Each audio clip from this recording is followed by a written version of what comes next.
آپ نے فیصلہ کرنا ہے کہ کیا ہم نے اسی طرح چلنا ہے؟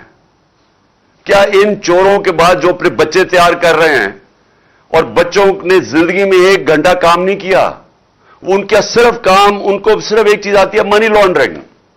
وہ چھوٹے چھوٹی عمروں میں وہ اربوں پتی بن گئے تھے کیونکہ ماں باپ نے ان کے نام پہ یا چوری کر کے پیسہ ان کے نام پہ چیزیں لی ہوئی ہیں.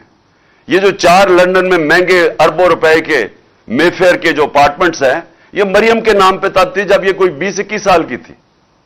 اور یہ جو اس کا بیٹا ہے حسن شریف، 10 ارب روپے کا گھر بیچا ہے اس نے لندن کے اندر. کدھر سے پیسہ آیا؟ تو یہ سارے بچے شروع میں ہی یہ جو تیار کر رہے ہیں بچے، ان کی یہ خاصیت ہے کہ یہ منی لانڈررز ہیں سارے. وہ بلاول، اب بلاول میں آپ کو یہ بتاؤں کہ سیاست میں تو اس کا کوئی مستقبل ہی نظر آ رہا.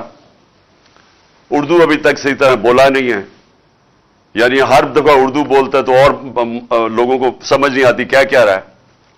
لیکن اس کا میں آج آپ کو پیشن گوئی کرتا ہوں، اس کی زندگی کا زیادہ حصہ کس پہ لگے گا کہ اس کے باپ نے چوری کر کے پیسہ دنیا میں کدھر کدھر رکھا ہوا ہے. یہ اب ڈھونڈتا پھرے گا کہ اس کے باپ نے چوری کا پیسہ کدھر کدھر رکھا ہوا ہے.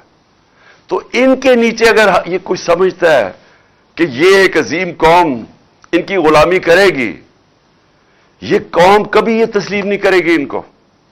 اس لیے یہ مارچ ہے، اور یہ جو حقیقی آزادی کی مارچ ہے یہ ابھی ختم نہیں ہوگی.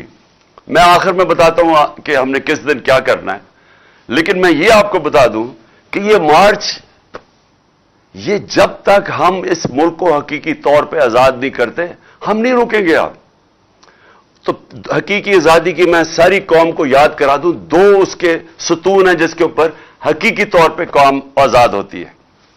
سب سے پہلا، قوم کے فیصلے قوم میں ہوں، کسی اور قوم کی غلامی نہ کرے. ہم کسی سپر پاور کی غلامی نہ کریں. لا الہ الا اللہ اس نعرے کے اوپر بنا تھا پاکستان.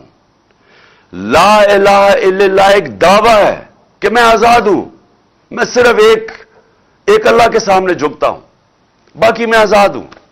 ایک خودداری کا یہ دعویٰ ہے، ایک قومی غیرت کا دعویٰ ہے. یہ نہیں ہوتا کہ وہاں جا کے دنیا کے باہر چکر مارو اور ہاتھ پھیلا کے کہو کہ میں مانگنے تو نہیں آیا، میں مجبور ہوں. اس لیے تو یہ نہیں ملک بنا تھا. اس لیے تو قائد اعظم جب ان کو پتا بھی تھا کہ انہوں نے زندہ نہیں رہنا زیادہ دیر، پتہ نہیں چلنے دیا اپنی بیماری کا کہ کہیں پاکستان کوئی رکاوٹ نہ آ جائے پاکستان نہ بننے میں.